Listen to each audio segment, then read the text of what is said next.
दोस्तों, untold mafia के आज के इस एक और नए एपिसोड में आप सभी का हार्दिक स्वागत है। आज का यह एपिसोड बंगाल के स्वतंत्रता सेनानियों को समर्पित है। आज स्वाधीनता दिवस के इस पावन अवसर पर आइए हम सभी अपने उन शहीदों को श्रद्धा पूर्वक नमन करें जिन्होंने देश की आजादी की लड़ाई में अपना सब कुछ लुटा दिया। दोस्तों, हमें कभी नहीं भूलना चाहिए कि आज अगर हम अपने अपने घरों में चैन की नींद ले पा रहे हैं तो उन शहीदों की वजह से, देश की आजादी के उन मतवालों की वजह से, उन लड़ाकों की वजह से जो अपने अंजाम से वाकिफ थे, फिर भी अपनी चिंता न करते हुए देश के लिए हंसते हंसते कुर्बान हो गए। जब भी हम किसी युद्ध में हुए शहीद के बारे में सुनते हैं तो ज्यादा से ज्यादा 1-2 दिन तक उसके लिए हम शोक जताते हैं और फिर बिल्कुल ही सामान्य हो जाते हैं। हमने अपने स्वतंत्रता सेनानियों के साथ भी वही रवैया अपनाया। हमें तो स्कूल से ही हमारे देश के स्वाधीनता संग्राम के सेनानियों के बारे में सब कुछ बताया जाता रहा है। आज हम पूरी श्रद्धा के साथ ऐसे उन वीर शहीदों को, जिनके विषय में लोगों को बहुत कम जानकारी है और जिनकी शहादत की वजह से ही आज हम शांतिपूर्ण जिंदगी जी रहे हैं, सबसे पहले नमन करेंगे।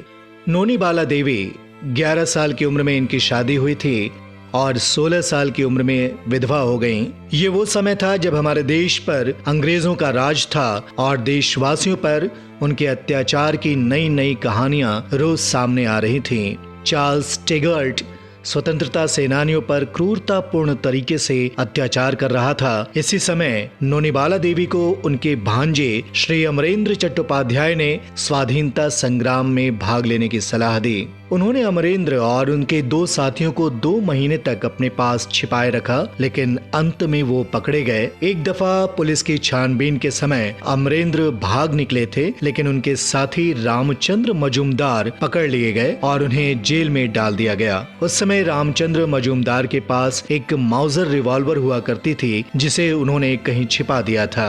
नोनी बाला देवी रामचंद्र की पत्नी के तौर पर उनसे मिलने जेल गईं और जेल में मिलने का एक ही बहाना था उनसे उस छिपाई गई माउजर के बारे में पूछना। पुलिस उनके पीछे पड़ चुकी थी। दोस्तों, उस जमाने में एक विधवा के लिए इस तरह का काम करना बहुत आसान नहीं था। अंत में वो काशी में पकड़ी गईं और जेल भेज दी गईं। जेल में सुपरिटेंडेंट ने उनसे जानकारियां हासिल करने के लिए बहुत अत्याचार किया, लेकिन नोनी बाला ने कुछ भी नहीं बताया। इसके बाद उन्हें कलकत्ता की प्रेसिडेंसी जेल में डाला गया। वहां उन पर काफी अमानवीय अत्याचार किए गए। उनका मुंह खुलवाने के लिए उनके शरीर के अंदर लाल मिर्च तक डाली गई, पर देशभक्त नोनी बाला ने अपना मुंह नहीं खोला। उन्होंने अनशन शुरू किया।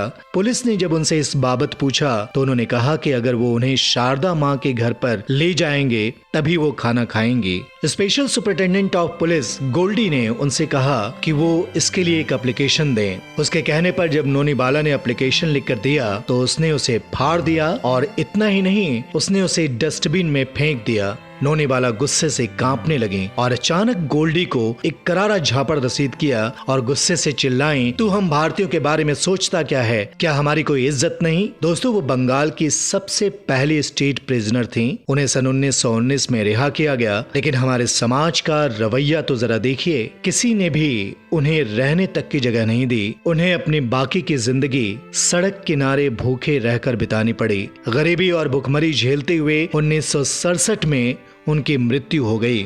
आइए अब नमन करें कमला देवी चट्टोपाध्याय को, जो ब्रिटिश सरकार द्वारा गिरफ्तार की जाने वाली पहली महिला स्वतंत्रता सेनानी थी। सचिंद्र बख्शी, जिन्होंने काकोरी ट्रेन डकैती में भाग लिया था, उन्हें उम्र कैद की सजा दी गई। गणेश घोष, जो कि मशहूर चित्तगांव शस्त्रागार लूटकांड में सक्रिय रूप से उन्होंने भाग लिया था, वो भागकर चंदन नगर चले गए, लेकिन पुलिस ने उन्हें वहां भी ढूंढ निकाला और पुलिस के साथ मुठभेड़ में एक और क्रांतिकारी जीवन घोषाल उर्फ माखन की गोली लगने से मौत हो गई। गणेश घोष को उम्र कैद की सजा दी गई और उन्हें अंडमान की सेल्युलर जेल में रखा गया। चितगांव शस्त्रागार लूटकांड के एक और नायक थे अंबिका चक्रवर्ती। राजेंद्र लाहिरी को काकोरी षड्यंत्र के मामले में सजा दी गई और भवभूषण मित्र को गदर विद्रोह में भाग लेने के लिए सजा दी गई थी। साल 1986 तारीख 26 दिसंबर अखबार में एक खबर छपी। ऋषिकेश में सड़क के किनारे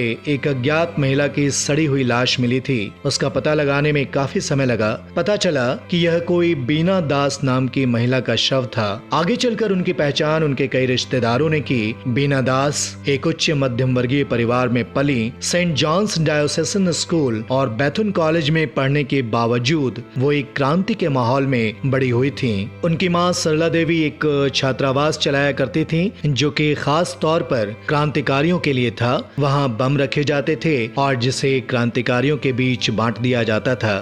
बीना दास छात्री संघ की सदस्य बनी और वहां उन्होंने बंदूक चलाना, लाठी और तलवार चलाना और साइकिल और गाड़ी चलाना भी सीखा था।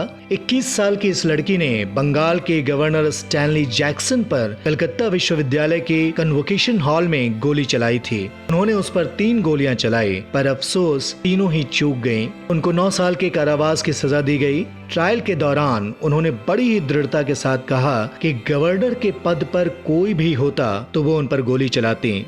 उनकी किसी व्यक्ति विशेष से कोई दुश्मनी नहीं है। उन्होंने केवल ब्रिटिश उपनिवेशवाद पर गोली चलाई थी। जेल से रिहा होने के बाद उन्होंने शादी की और शिक्षक बनी। समाज कल्याण के कार्य के लिए उनको पद्म भूषण से सम्मानित किया गया। पति के देहांत के बाद वो ऋषिकेश चली गईं और वहीं उन्होंने अपना अंतिम समय बिल्कुल गुमनामी में रहते हुए बिताया। उन्होंने स्वतंत्रता सेनानियों को दिए जाने वाले पेंशन को भी कभी स्वीकार नहीं किया। भारत वीरों की भूमि है। आजादी कोई बच्चों की चॉकलेट तो थी नहीं जो आसानी से हासिल होती। न जाने कितने अमर शहीदों की शहादत के बदले इसे हासिल किया गया था। आजादी के मतवालों की संख्या अनगिनत है। कुछ को तो हम जानते हैं और कुछ ने गुमनाम रहकर देश की आजादी में अपना योगदान दिया।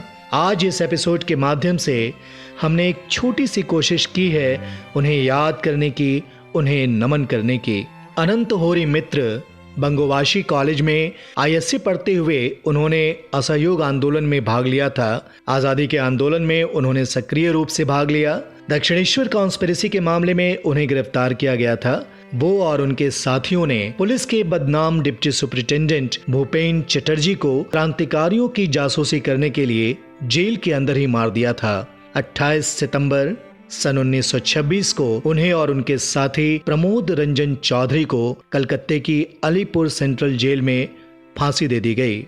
दोस्तों, बंगाल के स्वतंत्रता सेनानियों को समर्पित इस एपिसोड को अब आज हम यहीं पर खत्म करते हैं। नेक्स्ट एपिसोड में हम स्वाधीनता संग्राम के कई और गुमनाम वीरों जिन्होंने अपनी जिंदगी देश की आजादी के नाम कुर्बान कर दी, उनकी कहानियां आपके लिए लेकर आएंगे और इसी बहाने उन्हें याद भी करेंगे। नेक्स्ट एपिसोड तक आपका इंतजार रहेगा। हमें जरूर बताएं कि आपको हमारा ये एपिसोड कैसा लगा। तब तक के लिए नमस्कार। लेकिन हाँ, इस सूचना को भी जरा सुनते चलिए। दोस्तों, हम अपने बांग्ला ऑडियंस के लिए audio drama, food and travel, cookery show, film and music updates, बच्चों की कहानियां और quiz programmes, talk show, vocal music और इलोक्यूशन जैसे मस्ती भरे प्रोग्राम्स को लेकर आ रहे हैं एक और नए चैनल जश्न मनाओ के साथ।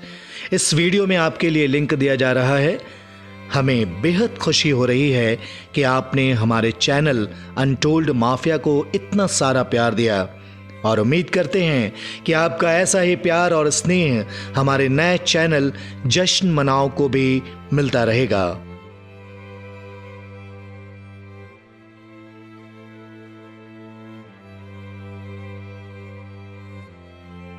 कृपया हमारे वीडियोस को लाइक, शेयर और कमेंट करें। साथ ही हमारे चैनल को सब्सक्राइब भी करें और हाँ, लेटेस्ट अपडेट्स पाने के लिए बेल आइकन जरूर दबाएं।